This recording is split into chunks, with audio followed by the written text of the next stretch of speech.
মসজিদ, মাদ্রাসা, খানকা, কবরস্থান, মাজার ভেঙে খান খান করেছিল, এগুলি আমরা দেখেছিলাম। কিন্তু আজকে যে আইনটা পাশ হয়ে গেল, এই আইনের মাধ্যমে অনেক মসজিদ, মাদ্রাসা, কবরস্থান নিয়ে তারা টানাটানি করবে। এইরকম একটা আইন পাশ হওয়ার পরেও আজ পর্যন্ত আমরা ঝালমুড়ি, পেঁয়াজি, বেগুনি নিয়ে ব্যস্ত আছি। এ জাতির হুঁশটা কবে হবে? এরপরেও এই জাতি তৃণমূল, সিপিএম, কংগ্রেস এই নিয়ে ব্যস্ত। এ জাতির বুঝটা হবে কবে? মারছে মুসলমান, মার খাচ্ছে মুসলমান, জেলে যাচ্ছে মুসলমান, মার্ডার হচ্ছে মুসলমান। এই তো বর্তমানের প্রেক্ষাপট আমাদের চলছে। আর মুসলিম দরদি সরকার এ কাজটা আমি হতে দেব না, এটা আমি থাকতে হবে না। একটা কাজ, একটা কথা প্রতিশ্রুতি দেওয়ার পরে একটা কেউ রক্ষা করে নাই। প্রত্যেকটা বিষয়ে মুসলিমদের সঙ্গে প্রতারণা করেছে, গাদ্দারি করেছে, চিটারি করেছে, বাটপারি করেছে। আমাদের মাননীয়া মমতা ব্যানার্জির সরকার মুসলিমদের পক্ষ নিয়ে বা মুসলিমদের স্বার্থে একটা কাজ করেনি, তার জ্বলন্ত প্রমাণ আজকে 29শে নভেম্বর। আমরা আন্দোলন করতে যাওয়ার কারণে আমাদেরকে বলা হয়েছিল আন্দোলন করা লাগবে না, ওয়াকফ নিয়ে আন্দোলন করলে দিল্লি গিয়ে করো, আর এখানে কেউ যদি আন্দোলন করে আমার থেকে বড় সূত্র কেউ হবে না, পশ্চিমবঙ্গে আমি আছি, কিচ্ছু হবে না। এ কথা বলার পরেও আজকে তার আইন পাশ করিয়ে দিল। তাহলে এই জাতি এখন কোথায় যাবে? এরপরেও এই জাতির আজ হুঁশ ফিরল না। যার ভোটের মাধ্যমে চেয়ারে বসে দিন রাত মুসলিম বিরোধী আইন পাশ করছো, তোমার হুঁশ কি আছে? তোমার পিছন থেকে যদি চেয়ারটাকে সরিয়ে নেওয়া হয় তোমার জায়গাটা কোথায় হবে? কিন্তু এই মুসলিম জাতি বুঝবে না, এ মুসলিম জাতি বুঝবে না। একটা কথা আছে, কানা কুকুর মারে সন্তুষ্ট। ওই ভাত রান্নার পরে যে পানির মতো বার হয়, কেউ বলে মার, কেউ বলে ফ্যান।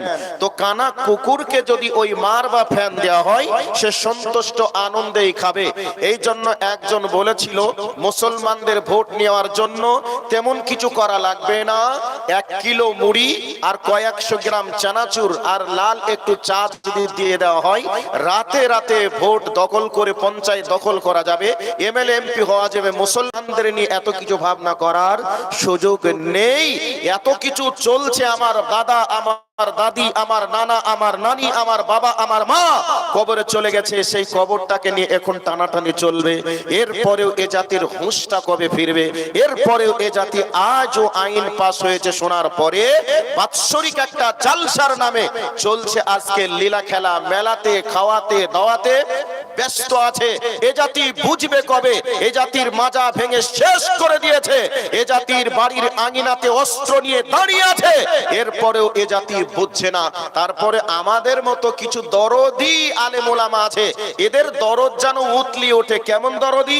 মুসলিমরা কেউ যদি কিছু করতে চাই, এ আবার দরদের পরিচয় দিয়ে বলে না এটা করার প্রয়োজন ছিল না, তার মাথায় ভোটটা চাপলো কি করে, এই নিয়ে দরদ দেখায়। তোমার এত যে দরদ আছে, মুসলিমরা এই দরদের পরিচয়, এই উদারতার পরিচয় দেইনি কোথায়? মুসলিমরা সব জায়গায় দিয়েছে। কুম্ভ মেলা হলো, কুম্ভ মেলাতে গিয়ে হাজার হাজার অমুসলিম ভাই বোন তারা যখন অসুস্থ হলো, ক্ষতবিক্ষত হলো, ওই অবস্থায় মুসলিমরা মসজিদ খুলে দিয়েছিল, মুসলিমরা মাদ্রাসা খুলে দিয়ে তাদের বিপদে পাশে দাঁড়ানোর পরেও সেই মুসলিমদের জন্য বিন্দু পরিমাণ তারা ভাবেনি। এরপরে করোনার সময় তাদের মানুষকে অসুস্থ হলে হসপিটালে নিয়ে যাওয়ার লোক ছিল না, তাদের কেউ মারা গেলে শ্মশানে নিয়ে যাওয়ার লোক ছিল না। এরপরেও আমরা মুসলমান, তাদেরকে আমরা হসপিটালে নিয়ে গেছি, তাদেরকে আমরা শেষ সমাধি করার জন্য শ্মশানে পর্যন্ত নিয়ে গেছি। এরপরে একের পর এক যখন কোথাও কিছু হয়ে গেল, ওই অবস্থায় মুসলিম টাকা থেকে নিয়ে শুরু করে দৈহিক শ্রম দিয়ে উদারতার পরিচয় দেখিয়েছি। পরেও একটা জায়গায় মুসলমানদের উদারতার পরিচয় তারা দেয়নি।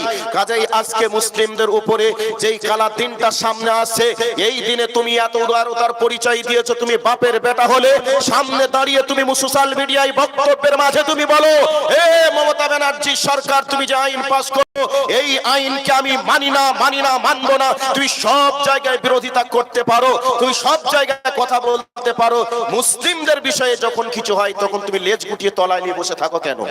এখান থেকে কি বোঝাতে যাও? সম্মানিত উপস্থিতি, বুঝার দিন এসেছে, আমাদেরকে বুঝা লাগবে। আমাদের অধিকার আদায় করার উপলক্ষে যদি এই অধিকারের সামনে আমার বাবাও যদি কথা বলে, এই অবস্থায় আমরা কোর্টে গিয়েও বাবার বিরুদ্ধে মামলা করতে আমরা বাধ্য নয় কি? অবশ্যই আমরা বাধ্য। এরপরে আমার মসজিদ, মাদ্রাসা, খানকা, কবরস্থান সব নিয়ে টানাটানি করবে, আর আমি উদারতার পরিচয় দিয়েই যাব না, এটা নয়। একটা গল্প আমার মনে পড়লো, সেই গল্পটা বলে এই বক্তব্যের বিষয়ে দিকে দৃষ্টি আকর্ষণ করব। কি গল্প? একজন মানুষ যাচ্ছে, একটা ইংরেজ যাচ্ছে ট্রেনে, এখন যেতে যেতে কোন একটা জায়গা দেখেছে, দেখেই বলছে এই জায়গাটার নাম কি হ্যাঁ? তো এই অবস্থায় ওই ব্যক্তি যাত্রী বাঙালি, এর তো আর বোঝে না, সে বলছে ভাই জানি না। তো ঠিকই বলছে, কি বলছে না বলছে ও ব্যক্তি হয়তো চিনে না। সামনের দিকে আর একটু চলে গেল, মনে করে নেন নাগর ব্রিজ। এখন জিজ্ঞাসা করছে ভাই এই জায়গাটার নাম কি হ্যাঁ? ও আবার বলছে ভাই জানি না। তে ব্যক্তি মনে করলে হয়তো এটা ছোট জানি না, ওটা হয়তো বড় জানি না। আবার যখন রায়গঞ্জে টোলে গেল, জিজ্ঞাসা করছে ভাই এই জায়গাটার নাম কি? তখনও বলছে ভাই আমি জানি না। এই দুইবার তিনবার হতে হতে গালে ঠাস করে একটা চর লাগিয়েছে। এমন অবস্থায় তখন বলছে ভাই কি ব্যাপার, আমাকে মারলেন যে? শালা তুমি আমাকে মারলে আমার বউকে একবার মেরে দেখো। এই করতে করতে তার বউকে দু চার চড় লাগালো। শালা তুমি আমাকেও মারলে, বউকে মারলে, আমার শালি আছে, শালা শালির গায়ে হাত দিলে তোকে বাঁচাবোই না, শালিকেও মারলো। তাহলে শালা স্বামীও মার খেলো, স্ত্রীও মার খেলো, শালিও মার খেলো। দুইজন বাড়িতে গিয়ে বলা বলি করছে যদি আমি মার খেয়ে একা আসতাম তাহলে তোমরা আমাকে নিয়ে উপহাস করতে, যার কারণে তিনজনই মার খেলাম, আর কেউ কথা বলার সুযোগ পেল না। তো আজকে মুসলমানদের পজিশনটা এমনই হচ্ছে, একবার এনআরসি, এনপিআর, সিএএ, এসআইআর সব করে করে মুসলমানদেরকে বিপদে ফেলার চেষ্টা করছে। আর আমরা উদারতার পরিচয় দিয়েই যাচ্ছি। আমরা সংবিধানকে শ্রদ্ধা করি, অবশ্যই সংবিধানকে শ্রদ্ধা করি। এ দেশের মাটিকে স্বাধীন করার জন্য ইংরেজদের বিরুদ্ধে রক্ত দিয়ে দেশকে স্বাধীন করেছি। আবারও যদি প্রয়োজন হয় এই দেশের স্বার্থে, তাহলে আবারও রক্ত লাগলে রক্ত দেব। এই জন্য একজন বলেছিলেন, যিনি আশফাকুল্লাহ সাহেব, উনি বলেছিলেন ভারত স্বাধীনে যদি কোনো মুসলমানের শরীরে রক্ত ঝরে, কোন মুসলমানের শরীরে যদি গুলি লাগে, তাহলে জানবেন কোন মুসলমানের পিঠের দিকে গুলি লাগবে না। যদি গুলি লাগবে জানবেন ওটা মুসলমান নয়। মুসলমানের যেই গুলিটা লাগবে, যেই তীরের আঘাত লাগবে, সেটা বুকে লাগবে। মুসলমান কোনদিন মাথা ফিরিয়ে পিঠ ঘুরিয়ে পালিয়ে যাওয়ার জাতি মুসলমান নয়। কাজেই এই ভারতকে স্বাধীন করতে গিয়ে রক্ত দিয়েছি, জীবন দিয়েছি। আবারও এই ভারতের মাটিকে রক্ষা করতে গিয়ে এ মুসলমান জীবন দিতে জানে।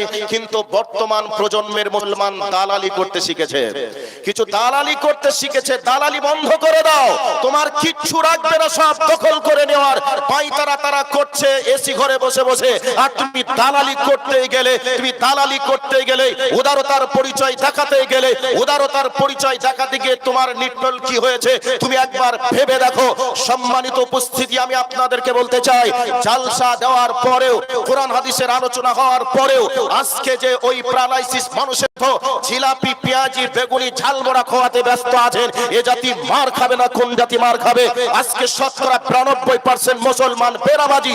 তাহলে এই জাতির মসজিদ দখল করবে না তো কোন জাতির মসজিদ দখল করবে? কাজেই এই জাতি যদি 100 মসজিদে ঢুকে যায়, কোন মায়ের বেটার ক্ষমতা মসজিদ দখল করার স্বপ্ন দেখা। সম্মানিত উপস্থিতি, আজকে বাবরি মসজিদ দখল করেছে। বাবরি মসজিদ দখল এমনি হয়নি। বাবরি মসজিদে মানুষজন যখন নামাজ পড়া বন্ধ করেছিল, এই অবস্থায় নামাজ যদি না পড়ে তাহলে কি হবে? আপনাদের এই রাস্তায় যেতে যেতে, না এই রাস্তায় নয়, ওই যে বোতলবাড়ি থেকে রাস্তায় যেতে যেতে দেখবেন রাস্তার পশ্চিম সাইডে একটা মসজিদ আছে। ওই মসজিদে আল্লাহ রহমতে কয় বছর আগে নামাজ বন্ধ হয়েছে ঠিক নাই।